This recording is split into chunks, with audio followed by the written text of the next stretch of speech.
모두 자리에서 일어나셔서 오늘 우리에게 주시는 하나님 말씀을 듣겠습니다. 오늘 우리에게 주시는 하나님 말씀은 누가복음 4장 1절에서 2절, 민수기 19장 17절에서 19절 말씀입니다. 예수께서 성령이 충만함을 입어 요단강에서 돌아오사 광야에서 40일 동안 성령에게 이끌리시며 마귀에게 시험을 받으시더라. 이 모든 날에 아무것도 잡수시지 아니하시니 날수가 다함에 줄이신지라. 그 부정한 자를 위하여 죄를 깨끗하게 하려고 불사른 재를 가져다가 흐르는 물과 함께 그릇에 담고 정결한 자가 우설초를 가져다가 그 물을 찍어 장막과 그 모든 기구와 거기 있는 사람들에게 뿌리고 또 뼈나 죽임을 당한 자나 시체나 무덤을 만진 자에게 뿌리되 그 정결한 자가 셋째 날과 일곱째 날에 그 부정한 자에게 뿌려서 일곱째 날에 그를 정결하게 할 것이며 그는 자기 옷을 빨고 물로 몸을 씻을 것이라 저녁이면 정결하리라. 오늘 우리에게 주시는 하나님의 말씀입니다. 아멘. 네, 정말 감사합니다. 어려운 가운데서도 우리 박장환 장로님, 우리 성가대원들 이렇게 특별 찬송해 주셔서 감사하고요. 찬양할 때 마귀 사탄이가 물러가고 병마도 썩 물러가게 될 줄로 믿습니다. 또 근심도 물러가시길 바랍니다. 전국에서 유튜브로 예배를 드리시는 여러분들, 가정에서 예배 열심히 드리면 가정의 어둠 권세가 물러가고 또 하나님의 은혜가 함께 하시는 놀라운 은혜가 있게 될 줄로 믿습니다. 오늘은 교회력으로 사순절 둘째 주일을 맞이하게 되었습니다. 사순절의 이름은 헬라어의 40을 의미하는 어원에서 나왔습니다. 영어로 사순절을 렌트라고 하고 독일어는 렌츠라고 그렇게 부릅니다. 모두 의미는 봄을 의미하는 것입니다. 예수 그리스도로 말미암아 회개하고 우리가 새 생명을 얻는 것을 의미하는 그런 어원인 줄로 압니다. 오늘 누가복음 4장 1절에서 2절의 말씀은 예수님의 공생애를 시작하실 때에 있었던 사건이 되겠습니다. 예수님의 공생의 시작은 곧 십자가를 향한 여정의 출발이라고 봅니다. 세상 사람들이 보기에는 십자가에 못 박히는 거, 십자가에서 돌아가시는 것을 종말로 보고 실패로 사람들에게 보일 수가 있습니다. 그러나 예수님은 공생애를 시작하면서부터 승리하셨음을 우리는 믿는 것입니다. 시험을 주려던 마귀 사탄을 그 세 가지로 시험으로 접근해 왔지만은 시험하는 마귀를 호통치시면서 그 시험을 넉넉하게 이기셨습니다. 그렇기 때문에 십자가는 절망과 실패가 아니라 승리의 상징이요, 오히려 구원의, 우리를 구원한 영광의 상징인 줄로 믿습니다. 이 사순절 예수님의 십자가를 향해 나가는 첫 여정에서 예수님께서 승리하신 것처럼 우리도 승리할 것을 확신하면서 사순절을 보내는 저와 여러분 되시기를 주님 이름으로 축복합니다. 사순절을 보내면서 예수님의 순환과 나는 어떤 관계가 있으며 예수님의 십자가의 죽으심과 나는 어떤 의미가 있는가, 예수님의 죽으심이 나에게 어떤 축복인가를 계속해서 공부하면서 이 순환절에 십자가의 은총을 확실하게 우리의 마음에 새기는 그러한 계기가 되시기를 바랍니다. 예수님이 나무에 달려서 저주를 받으심으로 저주 아래에 있는 우리를 속량하셨고 아브라함의 복을 받도록 해 주신 줄로 믿습니다. 십자가를 지신 주님은 죄와 사망의 법에서 우리를 해방시키셨습니다. 그리고 성령과 생명의 법 아래 살아가도록 복을 나리신 줄로 믿습니다. 율법에서 해방시켜 우리로 하여금 참된 자유와 기쁨을 누리게 해 주셨습니다. 우리를 하나님의 거룩한 축복으로 인도해 주신 것입니다. 우리는 이 사순절 기간에 특별히 십자가를 묵상하면서 또 우리가 경건하게 또 거룩하게 하나님께 영광을 돌려야 될 줄로 믿습니다.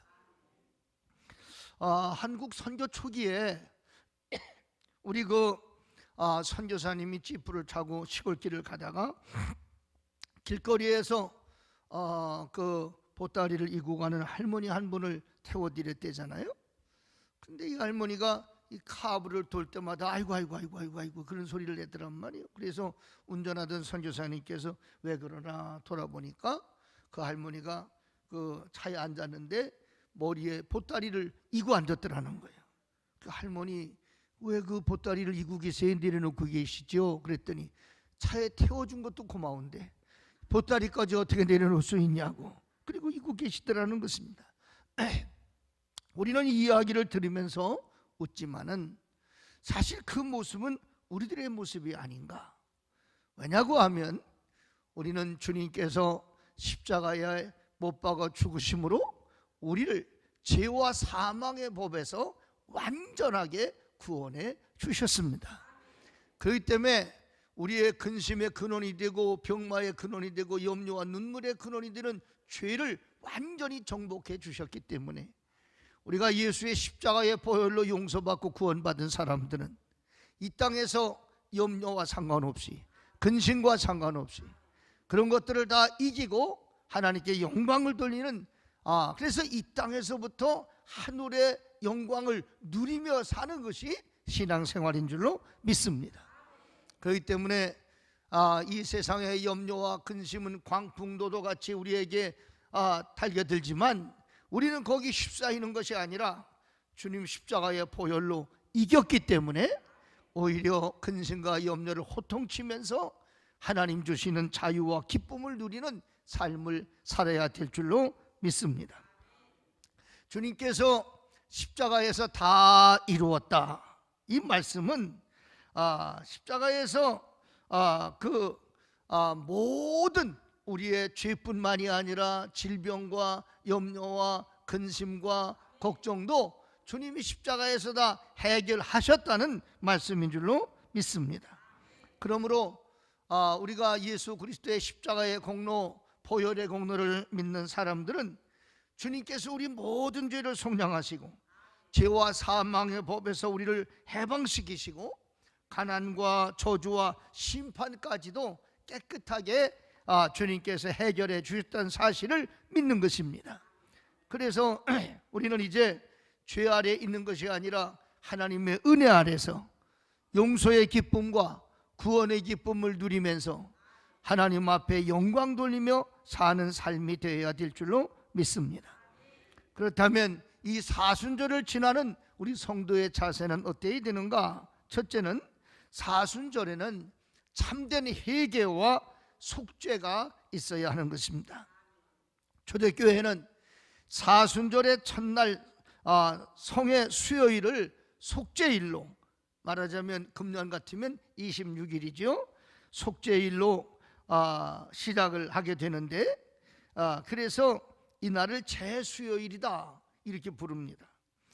이 근원은 어디냐고 하면 민수기 19장 17절로 오늘 19절까지 말씀을 우리 아까 같이 보셨는데, 그 부정한 자를 위하여 죄를 깨끗하게 하려고 불사른 재를 가져다가 흐르는 물과 함께 그릇에 담고 정결한 자가 우슬초를 가져다가 그 물을 찍어 장막과 그 모든 기구와 거기 있는 사람들에게 뿌리고 또 뼈나 죽임을 당한 자나 시체나 무덤을 만진 자에게 뿌리되, 이렇게 말씀이 되어져 있습니다. 번제물의 죄는 죽음을 상징하는 것으로서 속죄를 상징하고 있는 것입니다. 그래서 구약의 경건한 유대인들은 하나님의 특별하신 섭리를 바라볼 때에 제일 먼저 하나님 앞에 죄를 뒤집어 쓰고 회개 기도를 드렸습니다. 그런 의미에서 중세의 사제들도 회개하는 신자의 머리에 죄를 뿌리며 너는 흑인이 흙으로 돌아갈 것을 기억하라, 그런 예식을 행했습니다.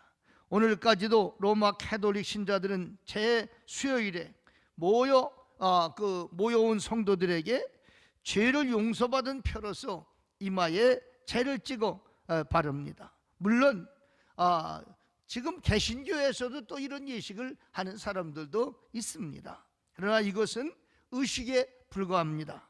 그러나 중요한 것은 사순절에 그런 의식보다 철저한 회개와 참회로 속죄를 구하면서 출발하고 또 사순절기를 그렇게 회개하는 절기로 삼아야 된다는 사실을 잊어서는 안 되는 것입니다. 참된 회개란 거듭남의 회개를 의미하는 것입니다. 죄의 깨달음이나 단순히 후회하는 것이 아니라 마음과 생각이 완전히 바뀌는 전 인격적으로 철저한 변화를 의미하는 것입니다. 완전히 새로운 피조물이 되는 것입니다. 그래서 고린도 후서 5장 17절에서 그런즉 그리스도 안에 있으면 새로운 피조물이라 이전 것은 지나갔으니 보라 새 것이 되었다라고 말씀하고 있는 것입니다. 회개는 예수님께 돌아가는 것입니다. 잘못된 방향으로 나가는 것을 당장에 멈추고 예수님이 원하시는 방향으로 돌아서는 것입니다. 그것이 예수 안에 있는 것이고 다시금 새로운 피조물이 되었다는 증거입니다. 그러나 이런 회개는 말입니다, 내가 마음 먹고 생각한다고만 되는 것은 아닙니다. 우리가 하나님 앞에 철저하게 회개하게 되는 것은 전적인 하나님의 은혜인 것입니다. 그래서 우리는 늘 기도할 때마다 하나님 나에게 회개의 영을 부어 주시옵소서. 그리고 낮아지고 겸손한 마음으로 회개의 영을 간구하는 기도를 올리게 되는 것입니다. 그리고 우리가 분명히 알아야 될 것은 이 세상의 아버지나 어머니보다 하나님께서 나에게 회개의 영을 주시기를 더 간절히 원하고 계시다는 사실을 깨달으셔야 됩니다. 우리가 누가복음 11장에 보면 주님께서 이렇게 기도하라 라고 가르쳐준 말씀이 있는데 그 가운데 보면 구하라 주신다, 그리고 두드리면 열릴 것이다, 찾으면 만날 것이다. 그러면서 뭐라고 말씀하시는 거 하니, 어느 부모가 자식이 떡을 달라는데 돌을 주고 생선을 먹고 싶다는데 뱀을 줄 부모가 어디 있느냐? 너희 악한 자라도 자녀가 구하면 좋은 것 주지 않느냐? 그렇게 말씀하시고 바로 이어서 성령을 주시지 않겠느냐? 그렇게 말씀하고 있습니다. 그러므로 우리가 인생을 살아가면서 뭐 돈도 명예도 권세도 다 이런 것들이 필요하지만 하나님의 사람들에게는 절대적으로 성령님이 오셔야 됩니다. 성령님이 충만하셔야만 되는 것입니다. 우리가 성령으로 구원받는 건 아니죠. 우리가 믿음으로 구원받는 것입니다. 그러나 이 믿음을 주님 오시는 날까지 이 믿음이 견고하게 서도록 세워주시고 붙잡아 주시고 이끌어 주시고 격려해 주시고 용기를 주시는 것은 바로 성령님의 역사인 줄로 믿으시기를 바랍니다.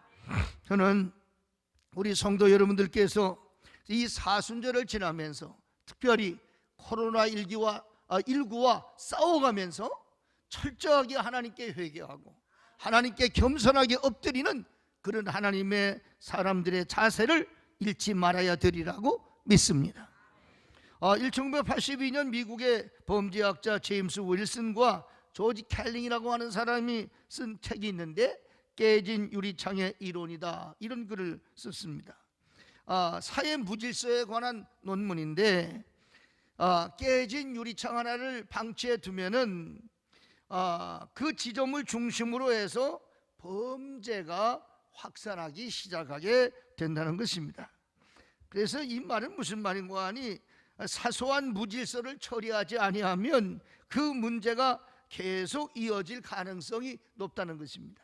예를 들면 이런 것입니다. 만약에 내 집 근처에다가 쓰레기를 하나 버렸습니다. 그럼 하나 버린 걸로 끝나는 게 아니라 다른 사람도 거기다 계속해서 쓰레기를 버리는 것입니다. 그렇기 때문에 여러분, 우리도 요 교육관 구입한 자리에 보면 지나가면 자꾸 쓰레기를 버려요. 처음에 쓰레기 더미가 이렇게 쌓였었잖아요. 싹 치우고 깨끗하게 하고 페인트를 칠해 놓으니까 안 버리잖아요. 네, 그러니까 작은 거 하나라도 버렸을 때 얼른 주워야 됩니다. 여러분, 내 안에 자그만 잘못, 사소한 그러한 것들이라도 하나님 보시기에 기뻐하지 않은 게 있으면 얼른 버리시기를 바랍니다. 아멘이 조금 늦었네요. 그러니까 다른 사람이 또 버리는 거예요. 다른 사람이 내게 그런 거 버리기 전에 얼른 버리시기를 바래요. 그런 겁니다. 그래서 누가 나에게라도 하나님이 기뻐하지 않은 얘기를 할 때 그걸 자꾸 듣잖아요. 그럼 자신도 모르는 사이에 자신이 쓰레기통이 되는 거예요. 저 사람한테는 이런 말을 해도 돼. 그러니까 또 부정적인 얘기도 하고 더러운 말도 하고 자꾸 그런 것입니다. 내가 하나님 앞에 예배드리러 왔는데 누가 남을 험구하는 얘기나 남을 비난하는 말이나 미워하는 말이나 이런 말을 하게 되면 좀 죄송하지만 저한테는 그런 말을 안 했으면 좋겠습니다. 저는 하나님 앞에 하나님의 말씀을 들으러 왔습니다. 이게 얼른 얘기해 주세요. 그럼 다음부터 거기다 쓰레기 안 버리지요. 지저분한 얘기 안 하지요. 그런데 자꾸 그런 얘기를 나눠주고 받아주면 유유상종이라고 끼리끼리 노는 거예요.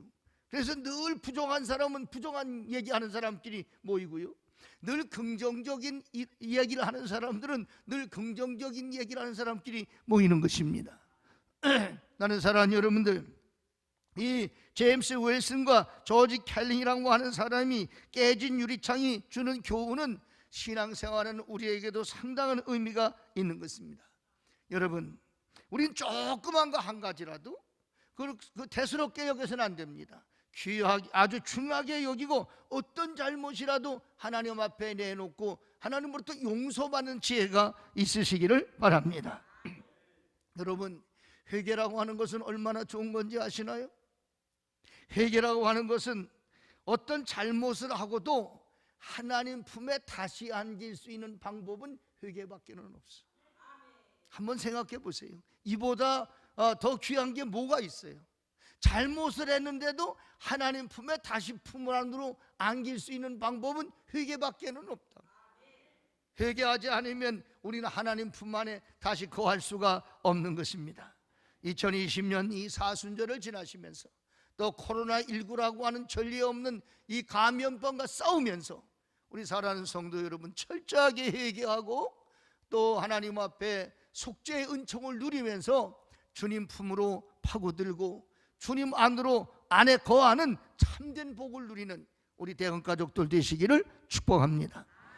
두 번째로, 이 사순절에는 예수님의 고난에 동참하는 삶을 살아야 되는 것입니다. 에베소서 4장 13절에 보니까 우리가 다 하나님의 아들을 믿는 것과 아는 일에 하나가 되어 온전한 사람을 이루어 그리스도의 장성한 분량이 충만한 데까지 이르리니 이는 우리가 이제부터 어린아이가 되지 아니하고 사람의 속임수와 간사한 유혹에 빠져 온갖 교훈의 풍조에 밀려 요동하지 않게 하려 함이라. 오직 사랑 안에서 참된 것을 하여 범사에 그에게까지 자랄지라. 그는 머리니 곧 그리스도라. 여러분, 이 사순절을 지나면서 우리는 자꾸만 배워야 되는데 뭘 배워야 되는고 하니 예수님의 사랑을 배우고 예수님의 겸손을 배우고 예수님의 섬김의 삶을 배우는 것입니다. 그런데 이 사랑하고 섬기고 겸손한 것은 그냥 되는 것이 아니라 사랑에는 그만한 대가가 치러지는 것입니다. 부모님들이 자녀를 사랑하기 때문에 그 가진 고생을 하고 땀을 수고해요. 얻은 것을 가지고 자녀들을 양육하고 옷을 사주고 먹여주고 이런 수업료를 대주고 대가를 치르지 않습니까? 그것처럼 우리가 정말 주님을 사랑하고 또 이웃을 사랑한다면 그 사랑의 그 대가로 와지는 고난과 어려움도 인내와 극복하며 나가는 그런 장성한 신앙인이 되어야 하는 것입니다. 여러분, 어렸을 땐 자기밖에 모르잖아요. 그죠?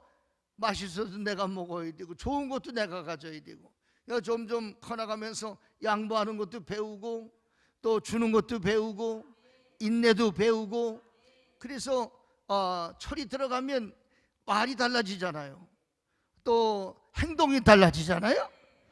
그래서 마태복음 16장 24절에 보면 예수님께서 제자들에게 말씀하시기를 누구든지 나를 따라오려거든 자기를 부인하고 자기 십자가를 지고 나를 따를 것이니라, 그렇게 말씀했습니다. 십자가가 뭡니까? 십자가는 고통이에요. 어떤 고통입니까? 사랑을 구체적으로 실천한 고통이었습니다. 십자가는 하나님의 아들이 나를 사랑한 증표잖아요. 하나님이 나를 사랑하신 증표잖아요. 나는 너를 이렇게 사랑했다, 죽기까지 사랑했다. 그래서 우리가 십자가를 바라보면서 썩은 막대기나 바라보는 그런 마음을 가지면 안 되는 것입니다. 십자가는 액세서리가 아닙니다. 하나님의 사랑이 구체적으로 실현된 장소가 십자가입니다. 그 때문에 십자가를 지고 나를 따라라 라고 하는 말씀은 책임 있는 사랑을 하라는 거예요. 여러분, 책임지지 못하는 사랑이 그게 무슨 사랑입니까? 책임지는 게 사랑인 것입니다. 그러므로 저는 이번 사순절을 지나면서 우리 대원 가족들이 이 코로나19 아니 이거 이외에도 여러 가지 고통으로 와지는 이런 문제들을 넉넉하게 참고 견디고 나가면서 그리스도의 고난에 동참하는 은혜가 있으시기를 바랍니다. 여러분, 우리가 성경에 보면 구레네 사람 시몬을 고난주간 사순절 이럴 때 꼭 한 번쯤은 생각하게 됩니다. 사실 구레네 사람 시몬이라고 하는 사람은 억지로 십자가를 지고 간 역사상 최초의 주님의 말씀을 실천한 사람이다, 이렇게 볼 수가 있습니다. 그는 사실 아시는 것처럼 큰 소리 치면서 다른 사람 다 주님을 버려도 나는 안 버리겠다고 했던 베드로를 비롯해서 주님의 십자가를 질 때에 모든 제자들이 다 주님을 떠나지 않았습니까? 그런데 이 구레네 사람 시몬은 예수님의 고난의 십자가를 직접 져드린 사람입니다. 어떻게 보면 참 불행한 사람. 우리 세상 말로 얘기하면 그날따라 아주 참 재수없는 날이었다고 그렇게 말할 수 있지 않겠습니까? 남들이 다 모여서 죄인이 십자가 지고 가는 거 구경하러 왔다가 뭐 힘 좀 세게 보이게 생겼는지 로마 병정한테 붙잡혀서 예수님이 못 지고 가시니까 대신 지고 가라고 그래 억지로 지고 간 거 아니겠습니까? 그러나 사실은 말이에요, 이 억지로 진 십자가가 그렇게 엄청난 복이 될 줄 누가 알았습니까? 여러분, 주님의 그 역사상 말이에요, 주님이 피 흘리고 땀 흘리면서 십자가를 지고 가는 걸 가장 생생하게 목격한 사람이 있다면 구레네 사람 아니겠어요? 예수님 옆에서 그 땀 냄새, 피 냄새를 직접 맡은 사람이 있다면 그 사람 아니겠어요? 그리고 여러분, 십자가에 못 박고 옆구리에 창을 찌르는 사람들에게 아버지, 저들의 죄를 용서하여 주시옵소서. 정말 용서할 수 없는 사람을 용서하는 현장에 있던 사람이 이 사람 아니에요? 내가 목마르다고, 내가 목마르다고 말이에요. 그 십자가에 죽어가면서 처절하게 고통당하고 철저하게 아픔을 당했던 그 현장을 목격한 사람이 바로 이 사람이잖아요. 그리고 로마 병정들이 하는 말도 듣지 않았겠어요? 다 듣고 그가 깨달은 게 뭡니까? 이 그리스도 예수, 이분은 사람이 아니구나. 이분이야말로 진정 하나님의 아들이구나. 현장에서, 경험을 통해서, 예수의 말씀을 들으면서, 그가 하시는 일을 보면서 철저하게 경험하지 않았어요.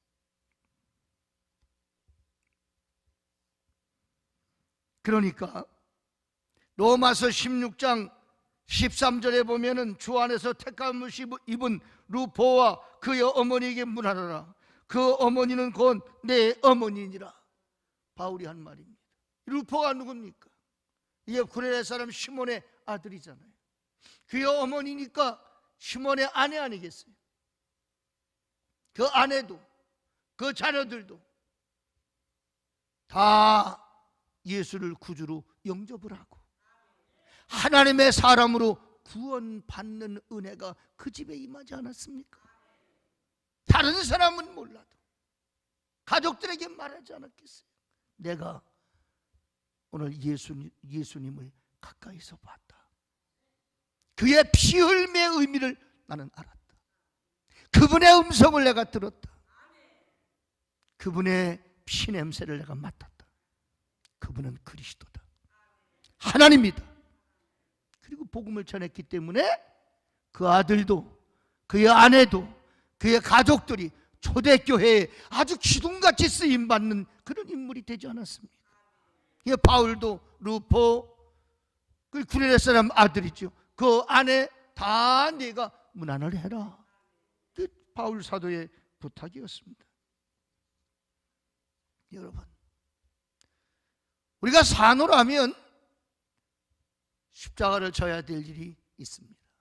특별히 신앙생활하면서 우리 찬송할 때 십자가를 질 수 있나 주가 물어보실 때 우리 찬송하면서 십자가를 달게 지겠다고 말하지 않습니까? 십자가는 고통이지만 영광입니다. 십자가는 고통이지만 축복입니다. 저는 바라기는 사랑하는 우리 인천대흥 가족들이 십자가의 복을 깨닫는 은혜, 십자가 뒤에 열려있는 하늘나라를 바라볼 수 있는 신령한 눈이 열려지시기를 주의 이름으로 축복합니다. 세 번째로는 사순절을 통해서 우리는 예수님의 사랑을 실천하는 절기로 삼아야 될 줄로 믿습니다. 이번 사순절에 예수님이 어떤 분인지, 예수님의 사랑이 얼마나 존귀한 것인지 아는 것으로 그치면 안 됩니다. 내가 받은 그 사랑을 실천할 줄 아는 게 구원받은 사람입니다. 내가 받은 은혜를 베풀 줄 아는 사람이 하나님의 아들과 딸입니다. 우리는 사랑 홍수 시대를 살아갑니다. 입을 가진 자마다 사랑을 부르짖습니다. 그러나 여름 홍수 때 마실 물이 없다는 사실을 기억하시죠? 오늘 사랑 입으로는 엄청난 사랑을 부르짖고 있지만 사실상 사랑의 메말은 아주 냉정하게 이웃에서 사람이 죽어서 한 달씩 가도 알지를 못하고 정말 사람 사는 세상에 어떻게 이럴 수가 있나? 남편을 죽이고 자식을 죽인 의붓자식을 죽였다고 하는 이런 사건들, 뉴스 보기조차 끔찍스러운 뉴스가 우리 주위에 얼마나 만연해 있습니까? 여러분, 나는 이번 사순절을 통해서 정말 그리스도의 사랑을 실천해낼 수 있는 그리스도의 제자들이 되어주시기를 주의 이름으로 축복합니다. 로마서 13장 8절에 아무에게도 빚을 지지 말라 라고 말씀을 했는데 예외가 있습니다. 사랑의 빚 외에는. 사랑은 빚을 지라는 것입니다. 여러분, 빚을 진 건 갚아야 됩니다. 우리가 구원받았다는 건 이미 사랑의 빚진 자 아니에요? 은혜 받은 사람 안에 은혜가 뭡니까? 하나님의 사랑을 깨닫는 것입니다. 정말로 은혜 받았다면 이 빚을 갚아야 되지 않습니까? 어떤 일 갚아야 되지 않습니까? 지난 월요일 날 우리 교회에서는 지난 주간에 익명으로 우리 교회 이 코로나19 때문에 어려움 당하는 소외당한 사람들에게 써달라고 익명으로 헌금한 사람이 있다고 말씀드리지 않았어요? 사실상 어떻게 그것을 전달할 수 있습니까? 우리들의 마음을 보태서 서구청에다 1천만 원, 마스크와 소독제를 사서 어려운 사람에게 나눠주라고 전달을 했습니다. 그러나 그게 이례적인 사건으로 끝나서야 되겠습니까? 꼭 그것뿐만이 아니라 앞으로 이번 코로나19 사태 이후에 먹을 것이 없어, 마실 것이 없어 정말 어려움 당하는 사람들도 많이 있을 것입니다. 그뿐만이 아니라 우리가 이 정신적인 그런 어려움 때문에 정말 어려움 당하는 사람도 우리 주위에 많이 있을 것입니다. 나는 여러분이 팔을 넓게 펴시고 그들을 끌어안는 주님의 팔과 주님의 손이 되어 주시기를 바랍니다.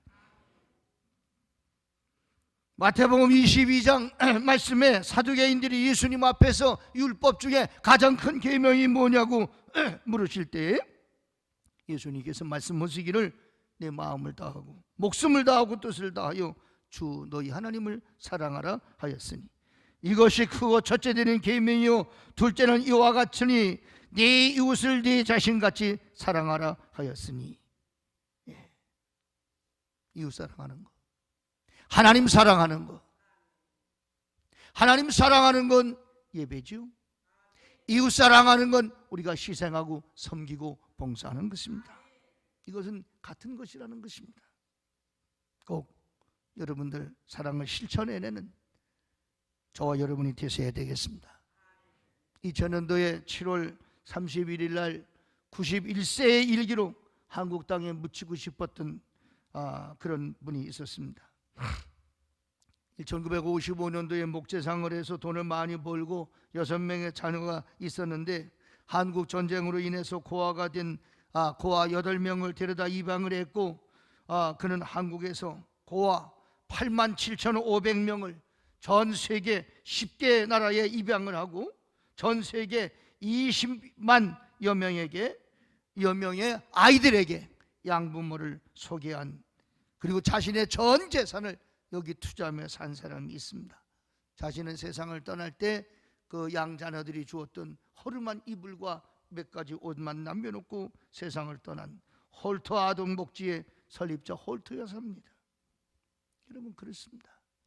주님을 가슴에 품은 사람, 주님의 보혈의 은혜를 입은 사람은 그 사랑의 빚을 갚아야만 하는 것입니다. 또 성령께서 우리 안에 계신 사람은 갚지 않고는 견딜 수 없는 감화와 감동을 성령께서 하실 것입니다. 여러분 성령이 언제나 여러분의 마음을 감동해서 가라고 하면 가시고 말하라면 말하시고 붙잡아 주라면 붙잡아 줄 수 있는 그러한 감동된 감화된 하나님의 자녀의 삶을 살아내시는 정말 복 있는 사순절을 지내는 우리 대언가족 여러분, 또 유튜브로 예배를 드리는 모든 여러분들 되시기를 주의 이름으로 축원을 드리겠습니다. 고마우신 하나님 감사합니다. 우리는 전례 없는 코로나19라는 감염병으로 인해서 정말 하나님 앞에 예배를 성전에서 드리지를 못하고 가정에서 예배를 드리고 하는 어려운 때를 맞이하고 있습니다. 주여 긍휼을 베푸시옵소서. 이 사순절을 보내면서 저희들이 철저하게 회개하고 속죄의 은총을 누리게 하시고 사순절에는 예수님의 고난에 내가 동참해야 되겠다는 마음을 실천할 수 있게 하여 주시옵소서. 이번 사순절에는 예수님 사랑을 실천하는 은혜를 베풀고 사랑을 베푸는 삶의 신앙인의 모습을 보이는 저희들이 되게 하여 주시옵소서. 함께 하실 줄 믿습니다. 존귀하신 예수님의 이름으로 간절히 기도하옵나이다. 아멘.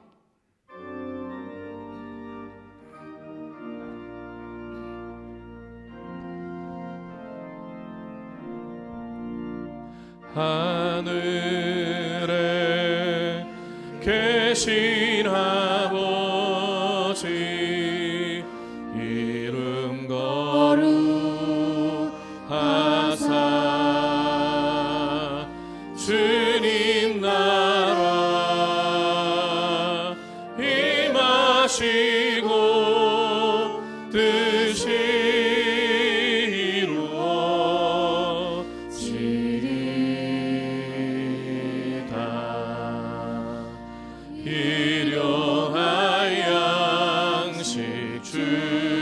하시고 우리들의 큰 죄 다 용서하옵시고 또 시험에 들게 마시고 악에서 구원하소서. 되게 주의 나라 주의 권세 주의 영광 영원히